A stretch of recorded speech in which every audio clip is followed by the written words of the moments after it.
Welcome to the new episode of All That Jazz. I'm your host, Matyash, and welcome to the podcast again, Kevin Pringle.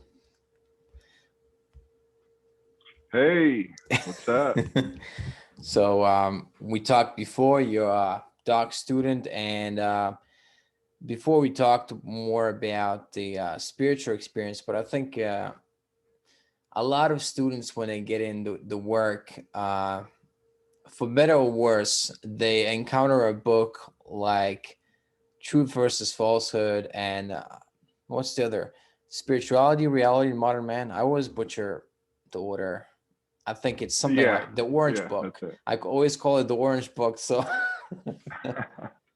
um, and the society nowadays has been so politicized that anything you see otherwise, you're like, no, it can't be. This is wrong. This is wrong. So yeah. So what's your? Did you have any of that when you first got into Doc's work? No, I mean I've always paid attention to the world, but I think Doc really helped clarify certain things. I'm from the Bay Area, which is the epicenter of the left.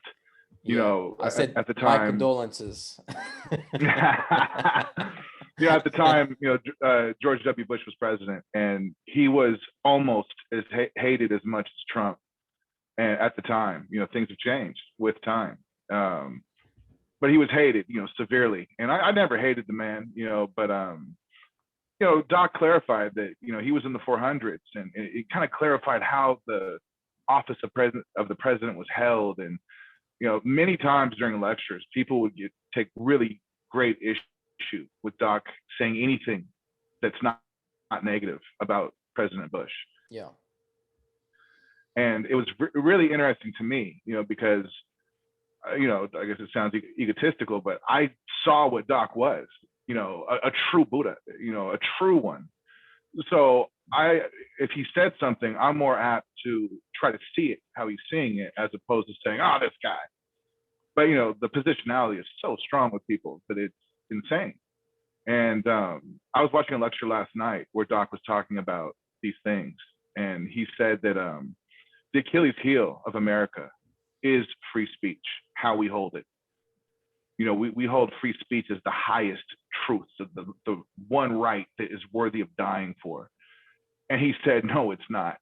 He said, I did not go through hazardous duty in World War II to hear your opinion. He was like, I don't care about your opinion. The way we hold free speech is an incredible error. I remember one time Doc says, like, is that free speech? That's not what it's about. He said, discretion of speech is the higher truth. What do you mean discretion? But we've gotten so far away from that. And, what do you mean discretion? Can you clarify? As opposed to randomly spouting out opinions without any real validation, if you're even close to truth. Be careful about what you say before you say it. There's power in words, and there's a lot of presumption. All opinion is presumption, and that's gone out of the window. Everyone just shouts their opinions. Their opinions are truth. You can't even question it. There's no such thing as intellectual discussion anymore, honest intellectual discussion. Yeah. And it has reached a point now. And one thing Doc said, and we're seeing it live, he said that democracy, the inherent flaw in it, is giving an equal voice to falsehood as you do to truth. You're giving validity to falsehood that you are to truth. And as Christ would say, a house divided can't stand. And that's what we're seeing. So at the time getting into Doc's work, I wasn't really a political animal, but I got a lot of light from how he shared things, and how different politicians, even though Bush, at the time, Bush was not media savvy. He wasn't necessarily well spoken. Right. But that doesn't necessarily mean he was an idiot, to be able to see that. So yeah, I see it now in the community, where things have gotten even political within the community, where the focus is that. You mean the Doc community, right? In reality, the Doc community, the flock, as we call it. Yeah. Within the flock, there's a lot of it. And I understand, the insanity. And the lecture I was watching yesterday, Doc was saying, he was like, every day I watch the news and I'm like, you gotta be kidding me. You're like, no way. And we all feel that. We all feel that. It's gotten so much worse. So yeah, well, social media, first of all, the media itself, the mainstream media is absolutely toxic, absolutely poisonous, and intentionally so. And unfortunately, most people are not critical thinkers. They read a headline and they run with it as truth. There's no thought, there's no investigation into, is this true? Why is this true? There's just the emotionality.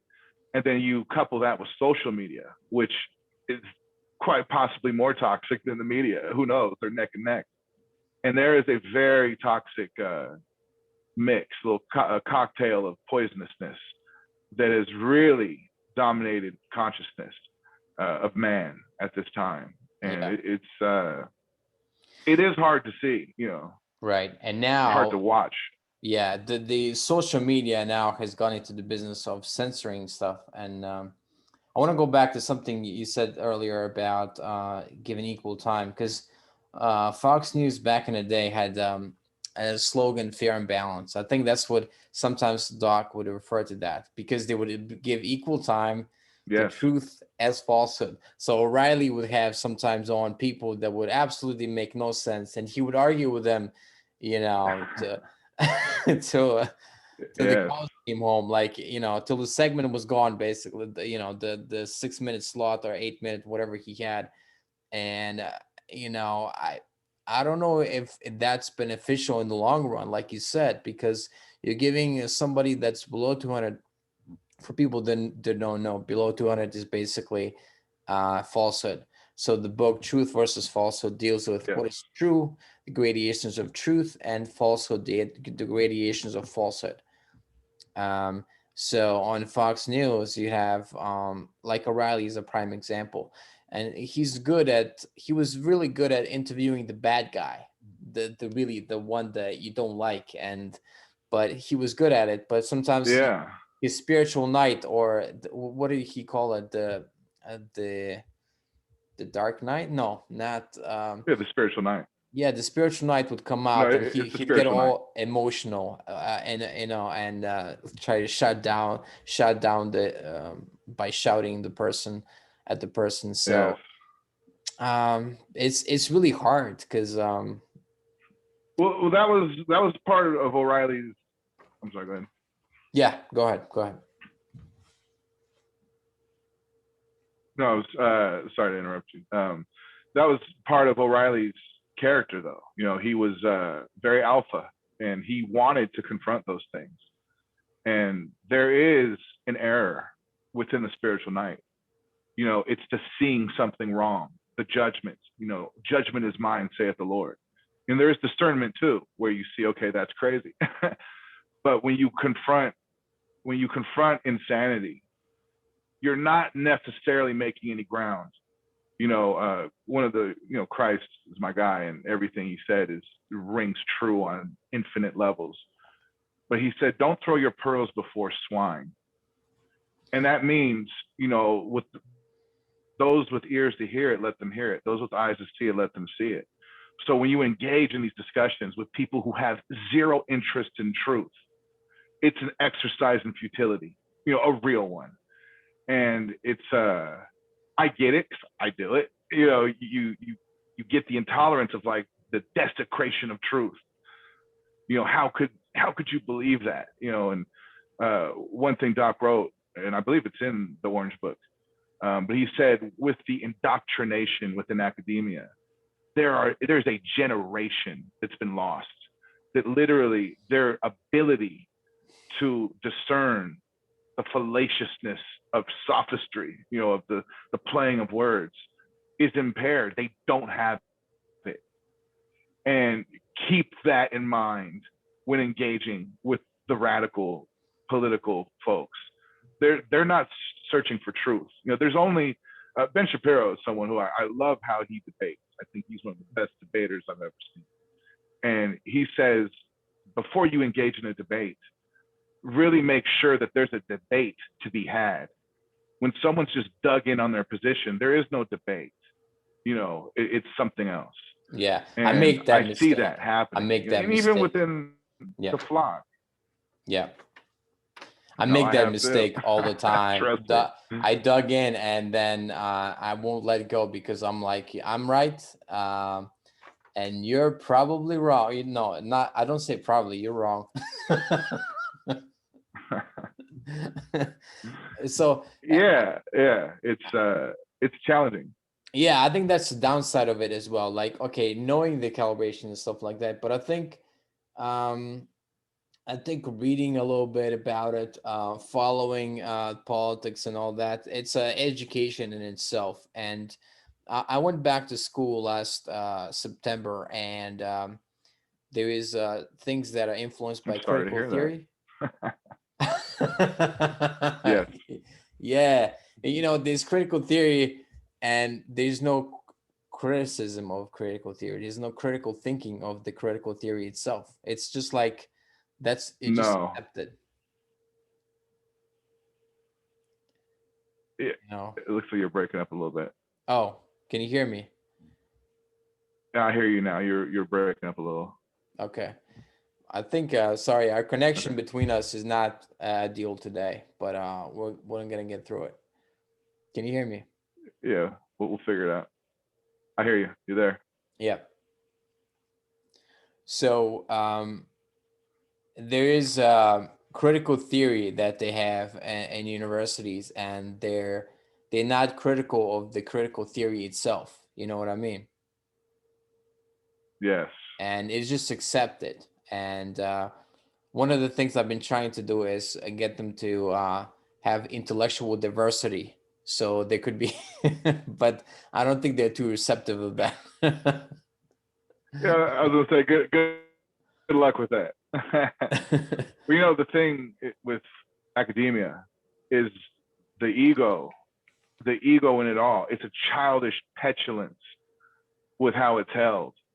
And one thing Doc was talking about last night in the lecture I watched, I believe it was December 2007, and he was speaking about how in the colleges, I think he was speaking specifically of the College of Wisconsin, University of Wisconsin, and he said that there was some professor, I don't even remember who it was, but was just literally a psychopath and was just spouting conspiracy theories and insanity, and instead of standing for truth, instead of doing something about it, he's given tenure, and the absolute embracing of the fallacious and the unwillingness to call it for what it is has been incredibly damaging to the structure of our society. And it comes down to weak leaders as well. People are afraid. Fear is running the world right now. It's the fear to stand up. No one wants to be called a racist, which tends Right. to be the card dealt from the bottom of the deck nowadays. You can't have an opinion. You're a racist, or every little thing is boiled down to you're a racist. And it gets to a level where it's like, dude, come on. And that kind of behavior, that kind of framing of things, it takes away from real instances of racism. Real instances of things that should be addressed. When everything's wrong, nothing's wrong. It is what it is. Right. And yeah, it's unfortunate. So okay, you mentioned something that's happening now. There's a lot of fear around the. I don't know if you want to go down this path, but let's try it. The coronavirus. Yeah, let's try it. Yes. The coronavirus. Yeah. There's a lot of fear around that. I think Yes. early on, I was saying. I remember like last year in March, I was saying, oh, maybe we should just everybody just go on their normal life, and those that are really at risk, maybe those should self-isolate. And I was called like a sociopath, this and that. You're trying to kill people, basically. It's crazy. Yeah. How dare you? How Where do you dare get you? off? How Just dare murder. you disagree with me? You know, how dare you? So, what's your view on the Yeah. whole thing? Well, good topic, or maybe not, but we'll see. No, when it first happened, it was very troubling to see how the media was running with it. And it was, to me, a blatant attempt to use that to smear the president. You know, it was something like, everyone's dying because of you. You are a murderer. Like, bro, really? And when you got into the science of it, you know, most people that were actually dying were elderly, had previous existing conditions. You know, a lot of people that had it didn't even know they had it. You know, and if they did have it, you know, and it manifests in different forms. Some people just had a headache. Some people had nothing. Some people were very sick, you know, and I know a few people who got really sick from it too. So I'm not saying it doesn't exist at all. And for a while, I was pretty outspoken, like, this is just the flu. You know, it's a highly contagious flu. But the other side of it too is that, you know, people with previous existing conditions and everything is within consciousness. You know, if you're holding it, it could really get you. But then it got into a real hysteria, you know, the mask and just over the top, you know, militianess of getting people to wear masks. And I understand, you know, I do understand. And it gets to a thing of like, there's someone has stated it of like, do it out of respect for the people who do care. I understand, you know, I don't like wearing it, but I don't make the biggest deal out of it either, you know. But the way the economy got shut down, that was another, to me, a political tool, you know, shut down the economy. Because the one thing Trump, and I'm not anti or pro Trump, you know, there was parts of him that was like, all right, and there's parts of them were like, dude, get it together, you know. But the one thing he had really going for him was the economy. Yeah. The economy was really doing well, and a lot of people were happy with it. So what they did was shut it down, you know, destroy small businesses. But only, you know, like we saw out here with Nancy Pelosi, you know, my absolute favorite. She doesn't listen to the same rules that she espouses. You know, Right. she does what she wants, and She, Gavin Newsom as well. He's another right. special one. She went out to the hair salon and it got her, you know, it was shut down for everybody but her, so she could go and do her hair at the hair salon. Yeah. So she could do her hair just by And you know, herself when there. she got busted, and she Yeah. did get busted. She did. Yeah, but you know, when she got busted, she said she was set up. She blamed the shop owner, and just the audacity of that. Like, dude, I don't like it. But you know, it's because one thing I love about Doc too is he explains science. You know, everyone points to the science, right? With climate change specifically at the time. And he said, you have to understand how science works. You know, if you're a scientist, you have to get grants. And in order to get grants, you have to kind of tell people what they want to hear. Otherwise, you're not going to get a grant. You're not going to be a scientist. And so, you know, like another thing that Doc really spoke about was secondhand smoke. You know, these are all things that are held as just accepted. You know, secondhand smoke will kill you, and the earth is warming because of mankind's pollution, and those are just the truth. Look at the science. Right. But when you really get into it, maybe not. You know, maybe not. And with the corona, it was there was conflicting science. You know, there was some who were saying, no, you know, masks don't do anything. Masks might make it worse. You know, and then we've gotten into the greater health things of our mental and spiritual health. You know, not being able to be around our family. There was people who lost their loved ones and couldn't even go to see them on their deathbed. Yeah. Couldn't go to their funerals. And politically, the willingness to go there to make a point was, to me personally, in my ego, disgraceful. And then but you they know, allowed like protests. for instance, I have a really good. Sorry. No, and yeah, but if you're protesting racism, then it's quite all right. You know, no one says anything. And it got to a point where it's like, dude, I can't believe this is happening. You know, I really can't believe it. But you know, for instance, I know a really good friend of mine. His father-in-law is elderly and was healthy, and he came down with corona, and it really messed him up. You know, he couldn't get enough oxygen to his brain, and he's not the same person.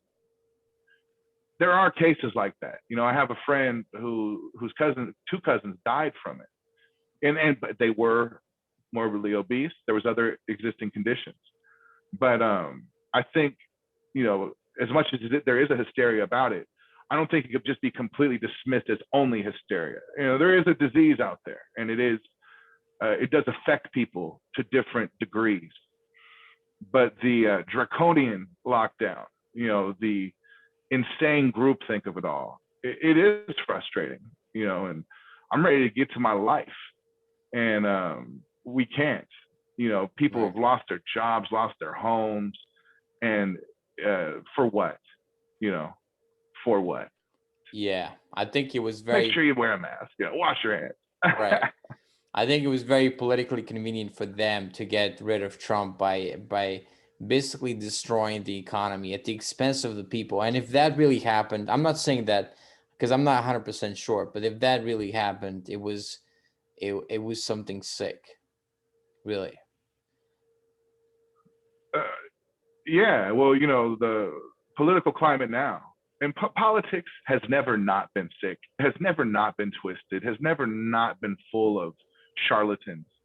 But the degree that it is now is insane. And I think that someone had said, I forgot where I heard it, but they said, you know, just like 20 years ago, there was the left and the right, but there was a common ground that they shared. You know, certain things were not about left or right.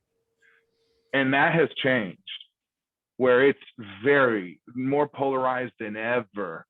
And the way things get framed now is, if you don't agree with me, you are a racist, or you are whatever name, you know, and it happens on both sides too, where, you know, the left, I think way more than the right, I think their voice is louder, you know, but when it's gotten to that, there is no discussion.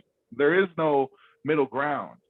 And one thing I've noticed now, Doc said that there's the left and the right. The left, taken to its extreme, is anarchy.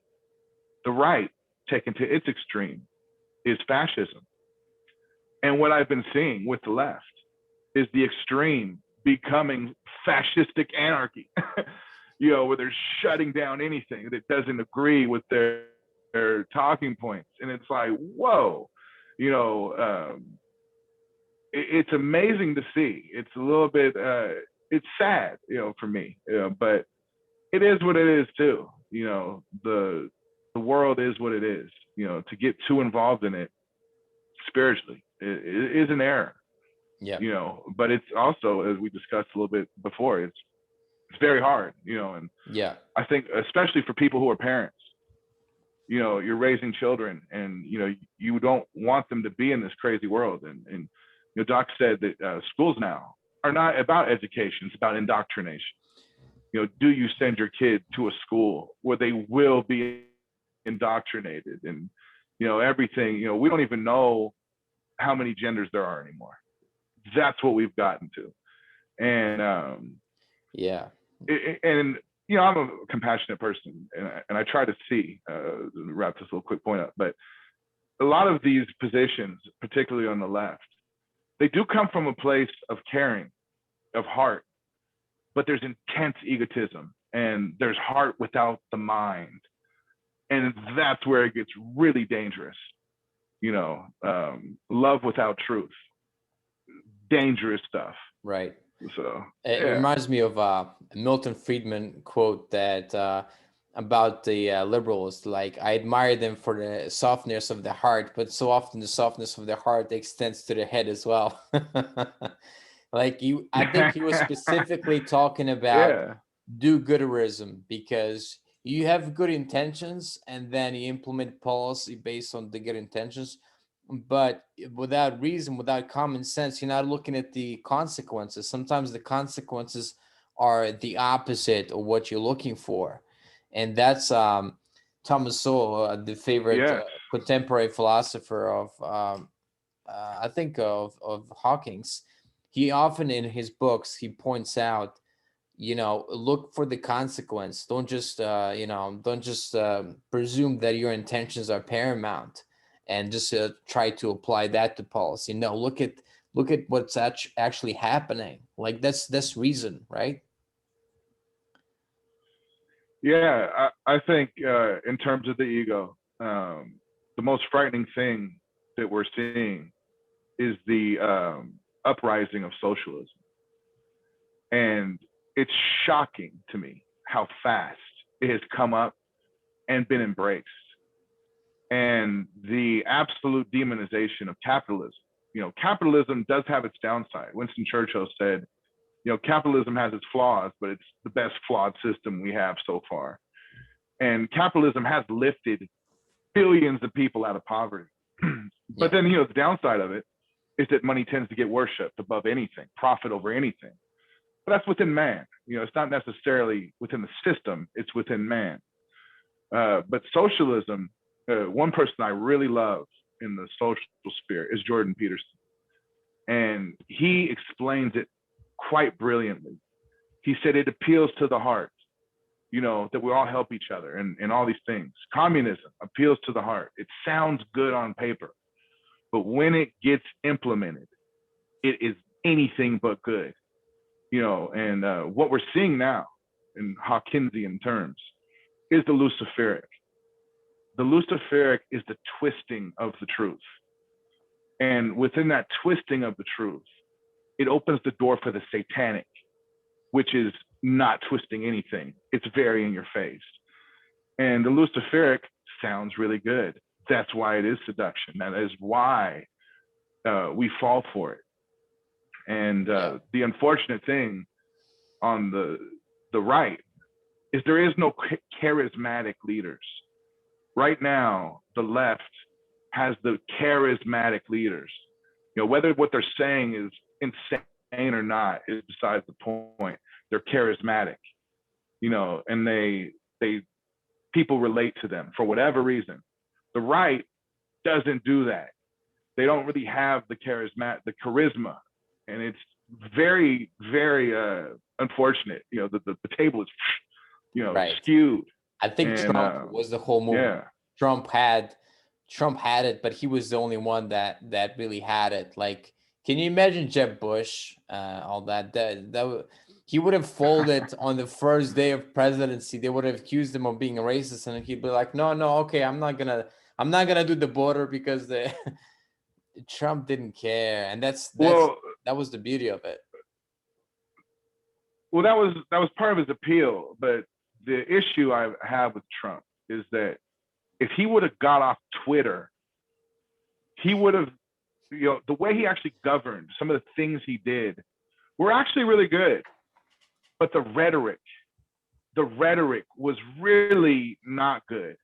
And in the political game, you have to be aware of the audience. You have to be aware of how your words are going to get twisted. And he didn't give a shit. And that was part of his appeal, that he didn't care. But as a president, you have to become presidential. You have to have some dignification. And he was always himself, which again was part of his appeal, but it was also part of his downfall. You're playing this game with the media, and he would get downright aggressive. And he didn't have, when he was in his zone, when he was like just talking to people in his rallies and stuff, he was really good.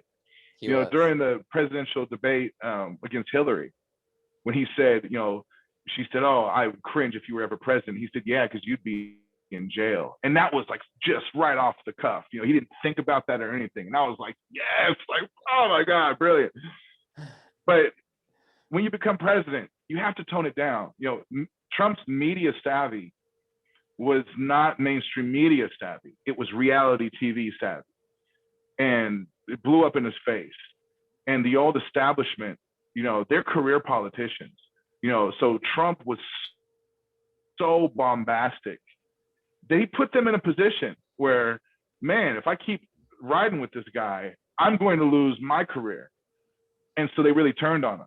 And Trump made his mistakes rhetorically, and it's unfortunate, because some of the things he did in terms of governance were really good.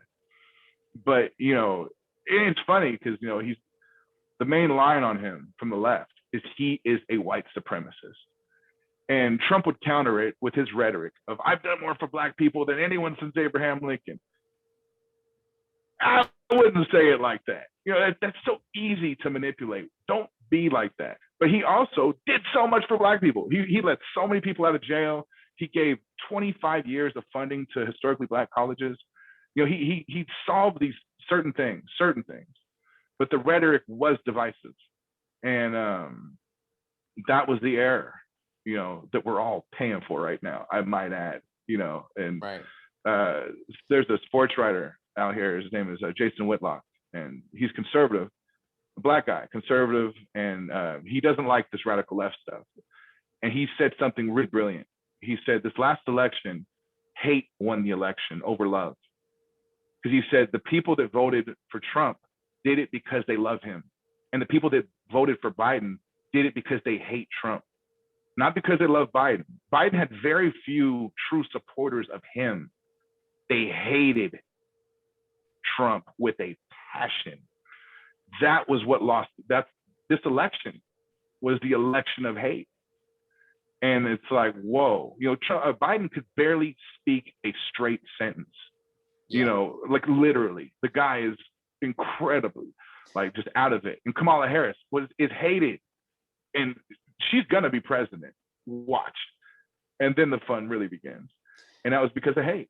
Hate won. Yeah, I was talking to somebody else in the podcast, and I was saying comparing Hillary, Biden, and Kamala Harris, Hillary is actually the best out of those three. And then it's Biden, and then Kamala Harris, I think, ideologically and everything else, she's the worst. And as far as, wow, just, but I'll go back and say, I think there was in my opinion, there was some shenanigans in the election. The 6 states, Michigan, Arizona, Pennsylvania, Georgia, and a few others. There was some things that shouldn't have happened, I think. But I think we'll never know. Maybe. I don't know. Maybe. One, we will never know. But I think in every election, there's corruption. Every election. But there was, the mail-in voting thing, a big game changer. Most Americans don't vote. It's about half and half, I think, to actually vote. Right.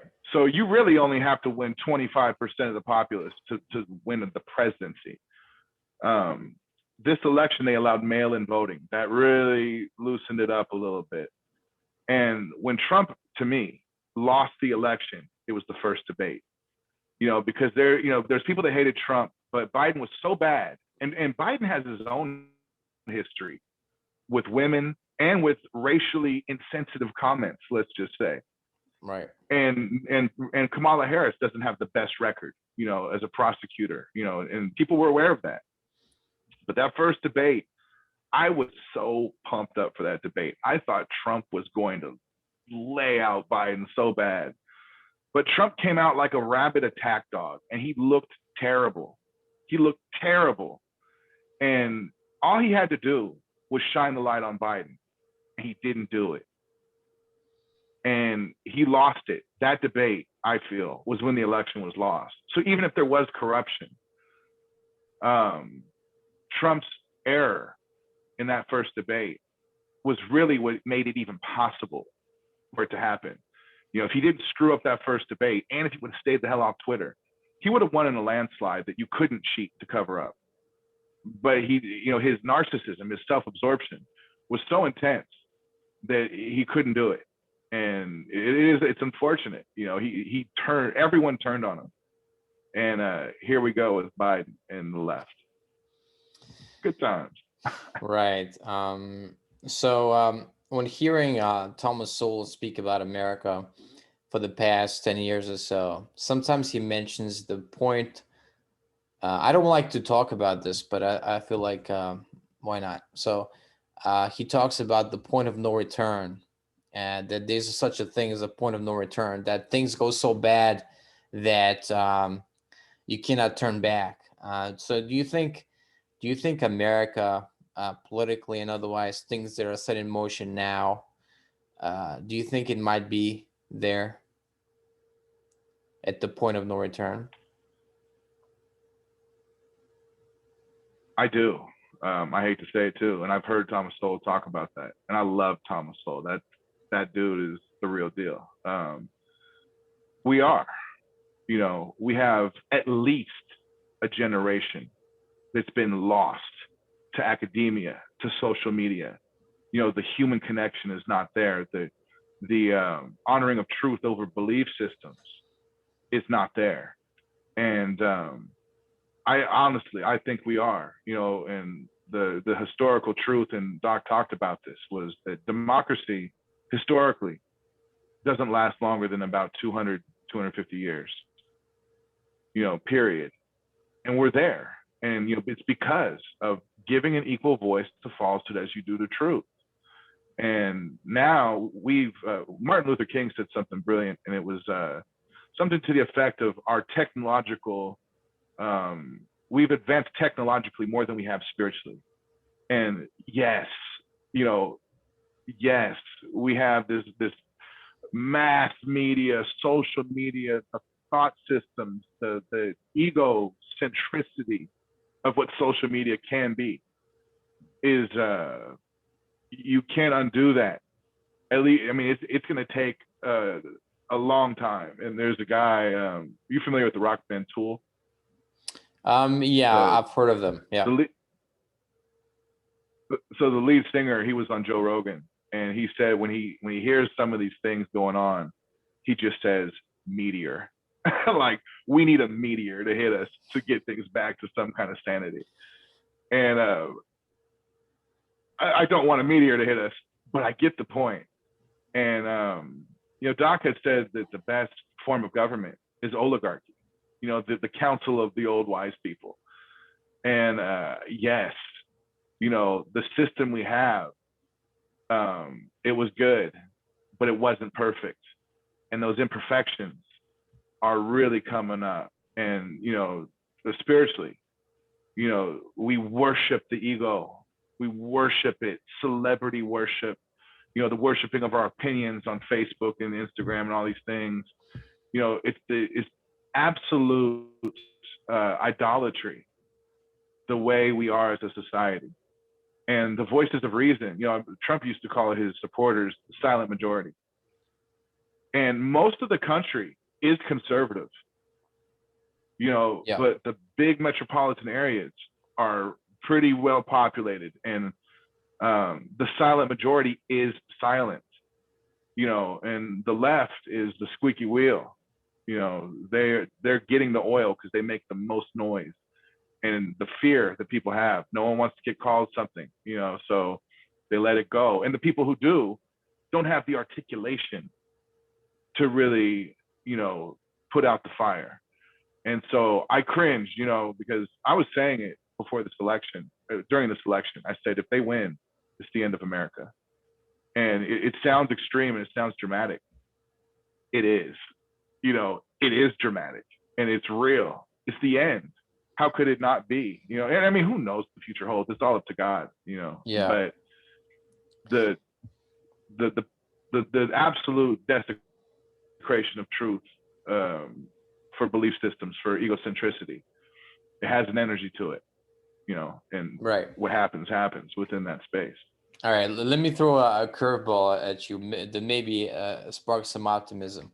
So we know that he calibrated Marxism at 130, but he did calibrate. Yes. So I think he did calibrate socialism at 305.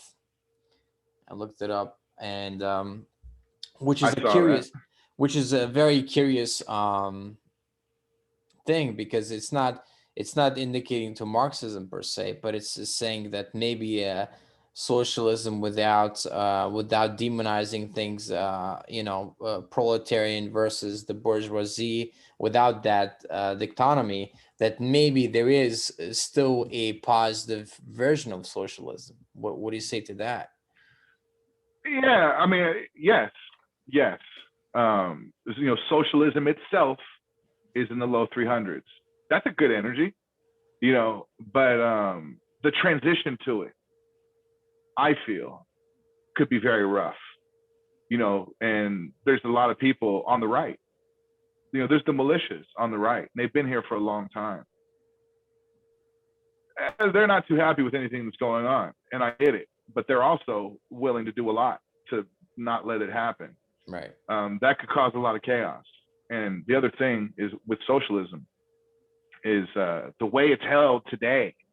Socialism, if you boil it down to the purest form of it, is, we have ways and means to support society, and there's nothing wrong with that, programs, whatever it is, to support the system. Yep. Yes, we pay so much taxes here that there really shouldn't be that many problems, but they absolutely misuse our tax money, so people are going through it all the time. And Jordan Peterson spoke about the wealth gap not being a very good thing. Yes, all those things. The danger is that there has been a turning from God, a real turning from him. It's all about me. It's all about how I feel. That's the context in which this stuff is coming up. Socialism is the tool in which they use to fulfill their selfishness. Right. And, in communism and communist Russia, there's a famous saying that we pretend to work and they pretend to pay us. And that's kind of how some of this stuff ends up boiling down when you talk about human nature, So, yeah, I mean, I don't want to be doom and gloom either, Right. It might be okay, but I see a little bit more rougher times ahead. And like I said, just it's the egotism, the selfishness. It's not even necessarily socialism. It's the egotism that is pitching it. Right. There's not a godliness to it. And I shouldn't paint everyone with the same brush either. There's people who have a huge heart, and just want us to all help each other. And yeah, I'm not against that. So, hey, yeah, let's be positive. Right. But the danger, though, I see is that they think they're talking about the re-education camps. They're talking about, and the censorship. The Gina Carano recently came out against something that was forbidden to the mainstream media, and Disney Yeah. of all companies canceled her. And then fortunately Ben Shapiro is now making a movie with Gina Carano, which is great. But yeah, I saw that. yeah, hopefully things like that still continue to happen, that they because there's a tyranny now of one opinion. And oddly enough, the jokes, I only know a few jokes, and they're all like Soviet jokes, but oddly enough they would apply to today's world. Like, for example, there's a joke about this guy in Russia that had a talking parrot, and one day he lost his parrot, and the next day in the morning, early in the morning, he goes to the KGB, and he's like, "I lost the parrot," and the KGB is like, "Why you come to us? You just lost the parrot," and he's like, "Well, I just want you to know that I don't agree with anything that my parrot has to say." And oddly enough, that's where we are as a society, because maybe even a parrot could like betray you and say something forgotten, and it's like, what we become like a Soviet Union. The political climate is so charged that maybe in a few years the kids will say something against the parent and say, "Oh, he's a Trumper or whatnot," and then they'll take the parent away. Like, I think that's where things are going.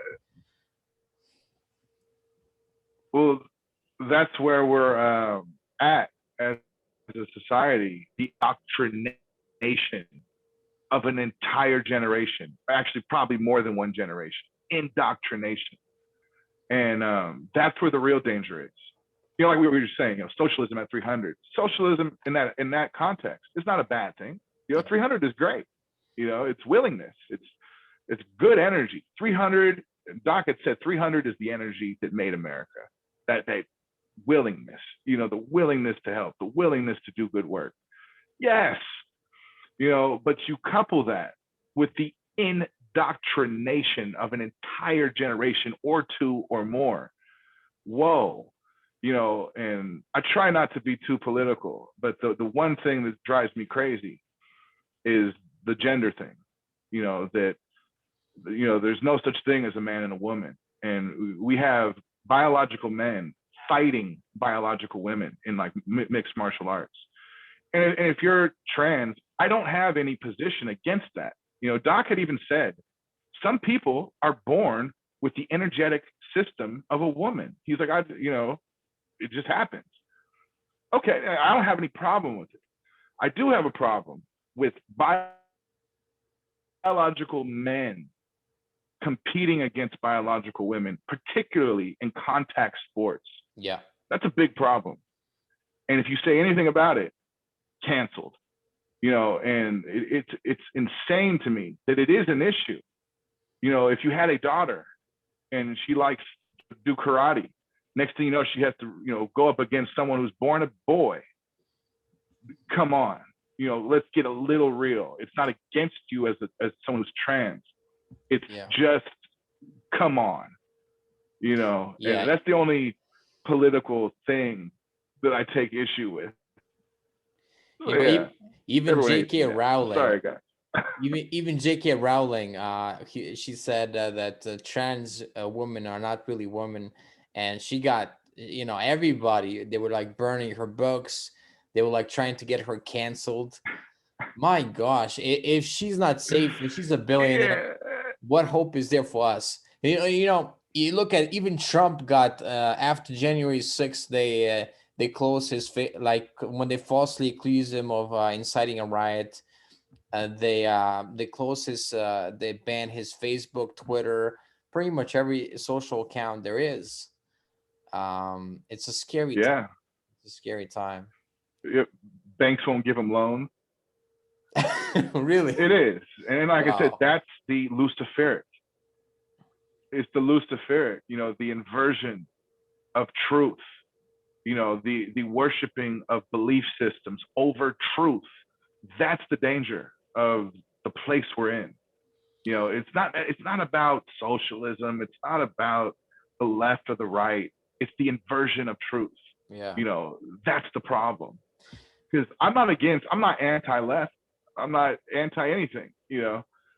It's the inversion of truth that is the real danger. We're just pro-truth here. We're not trying to bash anything. We're just saying this is the truth as we see it. Well, Mother Teresa had a beautiful statement. At the time there was some anti-war rally going on, and they asked her. They said, "Why aren't you going to these rallies?" And she said, "I'm not anti-war. I'm pro-peace." Yes. Yes, that's a position of power, not anti, pro-peace, be that power. And Doc had said, and I love it, he said, the most dangerous place you could ever be is a peace protest. Facts. Right. I think he was never I don't think he ever said anything positive about any kind of protest, if I recall correctly, right? Well, no, because it's selfishness. Doc was all about standing for truth in terms of the power that you radiate by your being. Power versus force. Power always wins over force. You don't try to, like we were talking before the show, that Christ had turned the other cheek, which really is power over force. When someone hits you, that's fire. You don't fight fire with fire, because then the whole world burns. You fight fire with water. That's power. You know, and the work, and Doc said this all throughout the work. The work we do within ourselves is how you change the world. You know, we look at the world, we look at form, and we want to change it. That's force. We change within, and that's, you know, we're all one consciousness. The duality is not real. There's only consciousness and the frequencies within that consciousness.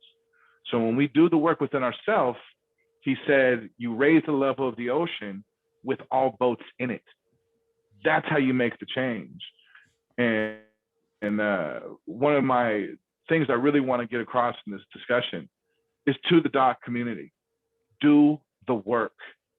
Do the work within. You know, we get caught up in it, you know, and you spoke about the Orange Book, which is a great book. All his books are profound. That work, though, is the diagnosis of these things, and it's good to know it, but it's not the work of enlightenment. That is the work that we are blessed to have available to us. And to those of us who have been blessed beyond words that could describe it, to have a teacher so profound. And we're focusing on the world, we're focusing on politics, we're focusing on the fear, you know, and I feel it too, you know, the fear of like, what's going on? You know, the anger, the condemnation, those are all errors.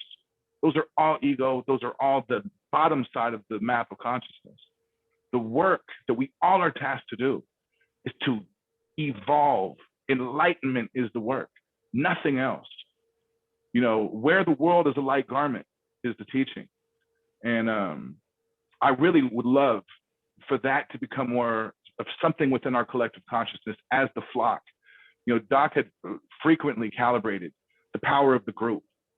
And he said, this group is literally counterbalancing the energy of the world, you know, because it's an energy of power. And I feel like with the chaos that's happening in the world, it has drugged the world down because we've all got drugged into fear, into condemnation, into self-righteousness, into judgment. You know, I'm guilty as anyone. You know, when you look at some of this stuff, it's like, God, you guys are friggin' insane. But that's an error, a big error. You know, it's not about that. It is what it is. That energy is what it is. You know, the task upon us is to do the work. At Doc's funeral, Susan spoke on that. She said that the work is here for us. Now the work is on us to do it. You know, and one thing I see in the community is we tend to look at Doc as something we can't be. Doc is something that's out there. No. It's the same self. Doc is there to transmit that Buddha nature, to show it. And it's absolutely within our grasp to be that. But if we get focused on the world, that's a trap. And I see it, and I'm guilty of it as anyone, you know, but we all are getting caught in that. The work is enlightenment. And if we really want to change the world, it's never been more important than right now to do the work. So yeah, amen. Yes, I think that's about the only thing that can uplift the country, because we cannot. I think Doc back in the day, he calibrated about that 55% of America was below about that. I don't know what it would be now, but obviously that's hugely influential. But more influential than that is people holding it up. So if we evolve more, Yes. if we are at a higher level of consciousness by letting go of resentment, of guilt, of shame, of fear, all these things, of pride, that we uplift our Yes. fellow man, and not just in America, but all around the world. And God knows it needs it now. Yes. Yes. Well, you know, in the Office series, the very first work that Doc did was the Office series. And it's been transcribed as the book Healing and Recovery. But the original is a video series, audio series. And the last one was on death and dying. It's so profound. I highly recommend it. But within it, he spoke about how there is no duality. You know, all there is God. So within that, that means that, yes, God is within us, which means the angelic is within us. And he talked about a technique to get in tune with the angelic. And you go there and you in your mind, and he actually spoke about in the same lecture I watched last night. Your prayer, when you pray, you go to people, you go to animals that are suffering, you go to people in Africa, kids that are starving, someone who just died, a teenager who just committed suicide, whatever it is, and you don't even have to know the specific person. You just go to that within your consciousness, and you tune in with the angelic to ease their suffering. And he said that it's real and it works. And he said that, like, for instance, he was speaking about the kid in Africa, and he was saying that it's not that you necessarily, some miraculous, they come back to life and they're all nourished, but when they die just a little bit smoother. Just that little subtlety is the blessing, is the miracle. That's how consciousness works. It's that subtlety, and it's just from the work we do within ourselves. Every bit of work we do within ourselves affects the whole, and we cannot lose sight of that. Right. For some of the students that are maybe new to the work, what would be some of the things that you would recommend that they start with as far as spiritual work? I'm sorry, you broke up a little bit. You said, what are some of the things to start with as far as spiritual work? Yes. Well, what would be some of the things you would recommend? A couple things. Within the presence of God, the realization of the presence of God requires one thing: devotion. The first devotion is to honesty. You have to be honest about what you want. You have to be honest about how you feel. And then through that honesty, the second level of devotion is to humility. Because when you're really honest, you see you don't know anything. You need help. Then it comes to humility. And through the humility and the honesty and the willingness comes the clarity. And from the clarity, then you have a decision. It's clear to see the decisions. So, Doc's basic practice that he always shared was contemplation, meditation, prayer. And, Susan had said that Doc spent most of his time in prayer. And it's simple. The work is simple. It doesn't make it easy. Simple and easy are two different things. But you start with willingness, devotion, honesty, humility. That will take you the whole way. But we have to be honest about what we want. Because one of the caveats, I think, that Doc put on some of his work, be passionate for God, not for belief systems. Right. And we have to be very aware when we see anything we feel is idolatry, that we were holding that in place of God. God could only fill an empty cup. You must submit everything. But, we don't know how we're holding things. We can't see it. So we pray. All sincere prayers are answered. We pray for these things to be shown to you. And you have to be honest. Like, do you really want the presence of God? Do you really want that?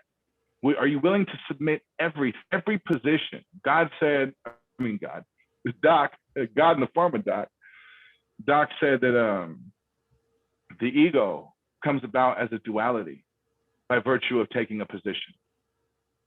So it's the positionality that's in the way of the absolute infinite presence of God, the perfection of that. It's positions. We worship our positions. And one of the hardest things to admit is we love our misery. That's where the honesty comes in. Right. I do love my I'll just admit here, I do love my political positions and get off of it at times. So, it's out there in the open. Anybody that knows me knows that. So I mean, bro, we all do, like, I think I'm right about everything. Yeah, letting go of being right. That's a huge one to pay off.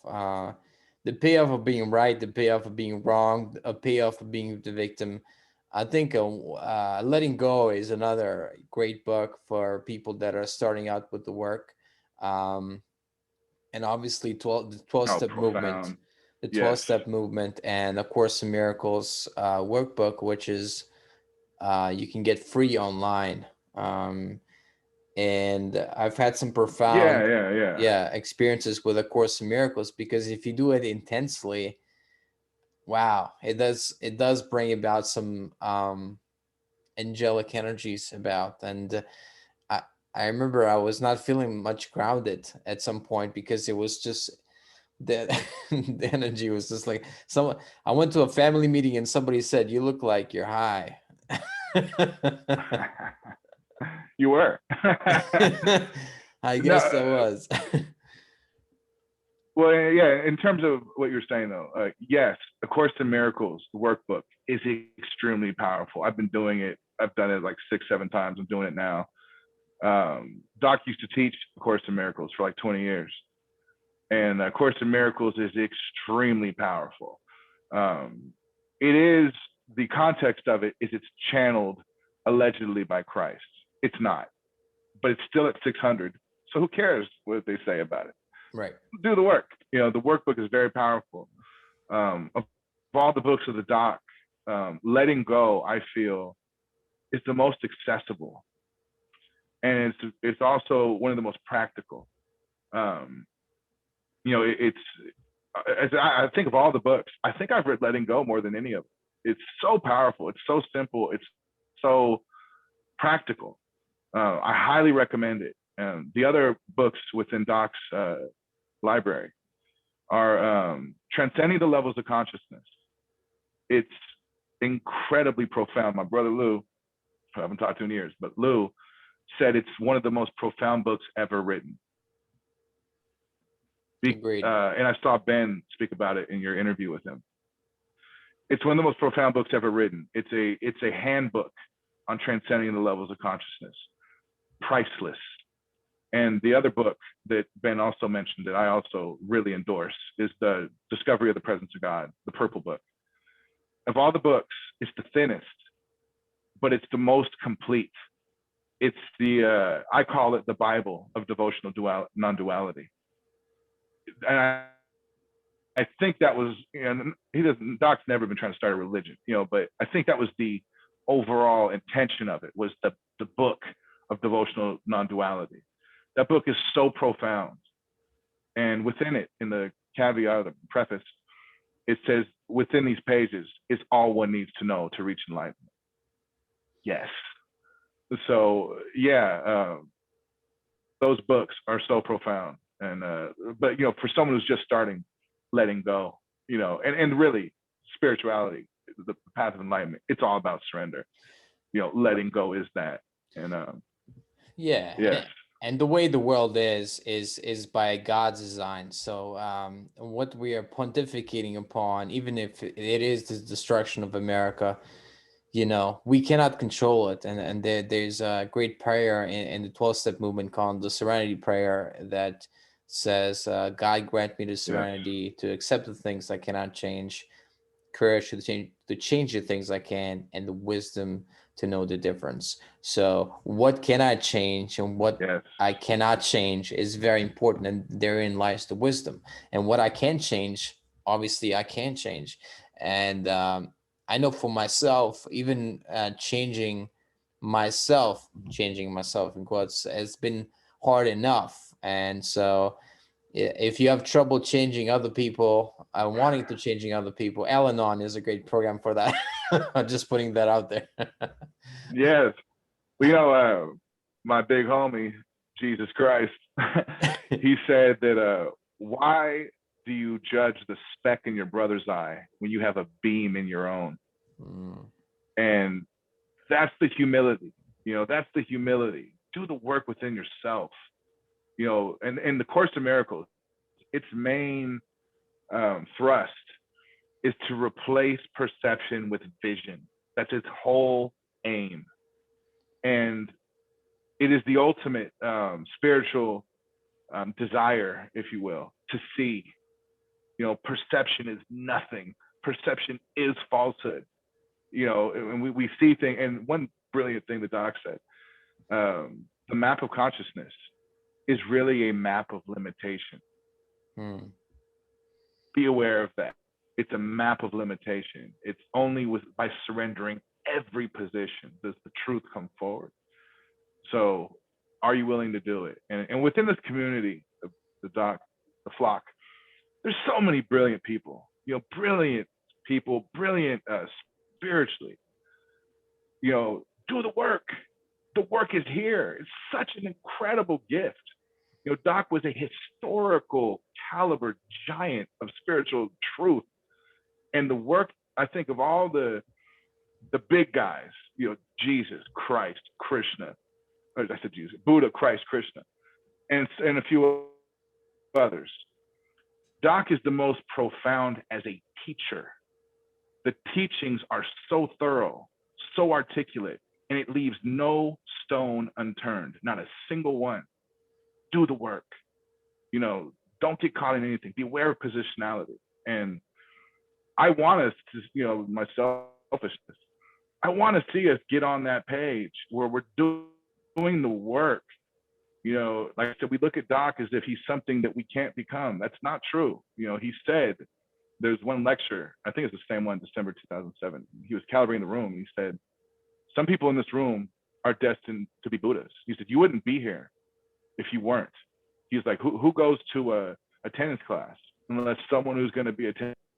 So for those who are coming to this master class in being a Buddha, you're going to be one. So honor that path. Honor the gifts that were given. And it's important. That's the way to serve, is give up everything for God and let consciousness evolve. Let that power unfold. And the world needs it. It really does. And one thing, I think I told it to you when we chatted the other day, consciousness, human consciousness in this world is like a song. And right now, the instrumentation that's dominating the composition is a bunch of shitty instruments. I don't like it. It's bad music. And it's up to us to tune our instrument to play the more beautiful music that overpowers the lesser music. To put a little, I shouldn't call it lesser, but to overpower that. To play a little jazz. Play a little jazz. Hey man. Yeah. All that jazz. Right. I remember one time I was at the lecture and he was about to calibrate like something like everybody's on a good spiritual path in this room. And I was like, oh my God, we're gonna get a no because of me.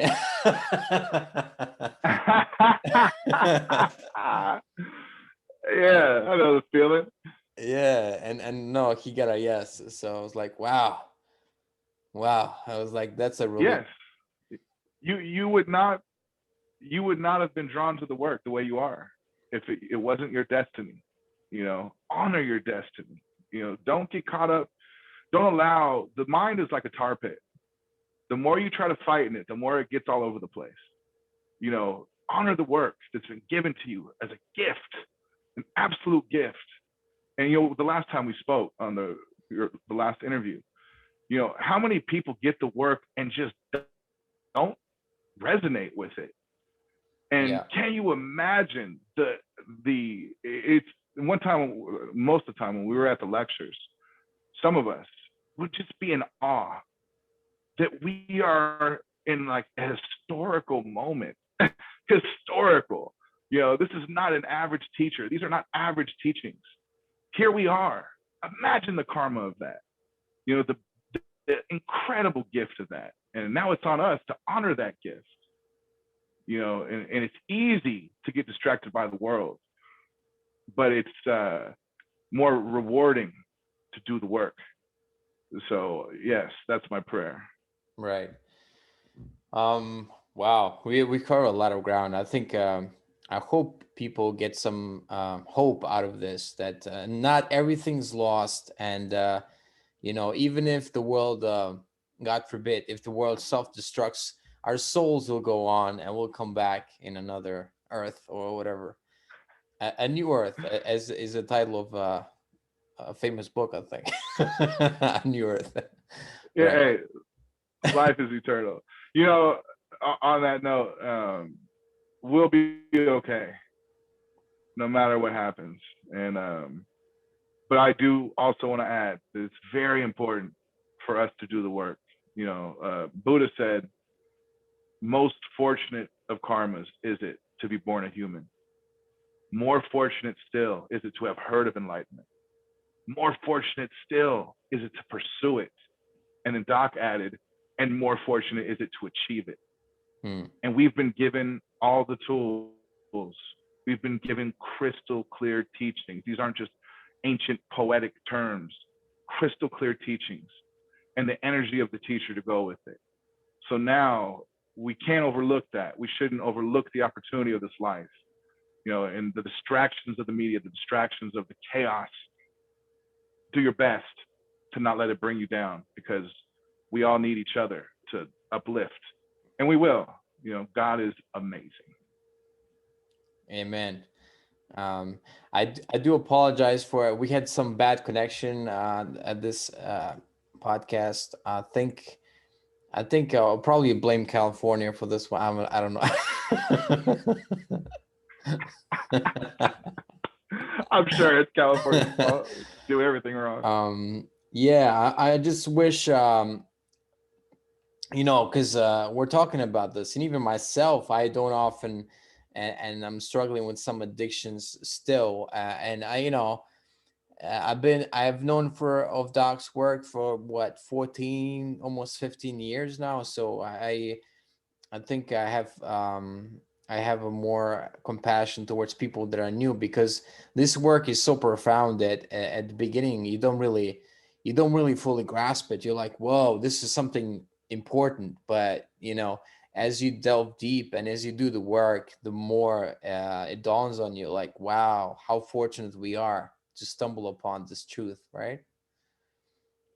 It's amazing. Yes, yes. It's there are no words to really comprehend the absolute gift of blessing, of being not just exposed to the work, but being attracted to it. You know, like we were talking in the last interview, I've tried to expose all my friends, so I'd never hide who my teacher is in the teachings ever.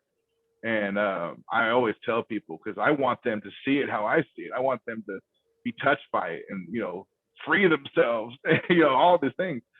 And people don't want to. They're not drawn to it. So the biggest blessing is being drawn to it, not just hearing it. So everyone who is, give yourself a little pat on the back, man. It's good karma. Yeah. But now it's on you to do the work. That's it. I've learned through the years that not to push on people, because some people are just not interested. So you have to. But I think that comes with time. Obviously, when you first got in, you're always very excited and think everybody will see it the way you do. But the world works in its own way, and you just have to work on yourself first, and that's it. Not change the world. Change yourself first, and the world will change, and the way you see the world will change as well. Yes. Yeah. Yes. And one thing Doc spoke about was pain, and that the unfortunate thing about the human is the tenacity of the ego is so intense that sometimes it takes catastrophe for the ego to just surrender. Yeah. And within that could be a profound gift. And so don't judge the world. Don't judge pain. Turn to God with everything you got. And God said, you don't change people, you don't influence them by lapel grabbing, which is I've done plenty of times. Like, come on. You change them by the power that resonates from your being. That's what does the work. So yeah, I pray we take that seriously. Yeah, and when people change, when like when people go to 12-step rooms and you see somebody and they look about the same, but they look more relaxed and they're not the same person they were. Like that's the moment. Like even in spiritual communities, people that do the work, you can just tell that somebody's somebody's the same person, but they're not the same at all. They're way they are way more aware than they were before, and that is the greatest gift Yes, we can give to that's the the world. energy. And yes, period. And it's not even necessarily about enlightenment. I mean, our path is, but it's about evolving, raising your power, raising your frequency up, so the power emanates. And right now the noise is awfully noisy, and that's okay. Let's turn up the silence. That's our calling. And All right. Well, yeah, that's a good place to end it. Turn off the silence, so we'll be silent for a while. All right, Kevin Pringle, everybody. Thank you so yes. much for being on the podcast, Kevin. Oh man, thank you, not just for having me on, but for doing this podcast. It's a great thing. I've been watching you, so thank you for having me. Thank you for doing it. Hopefully we do it again. Rile some people up, and God bless you. God bless you too, and thank you everybody for listening and watching.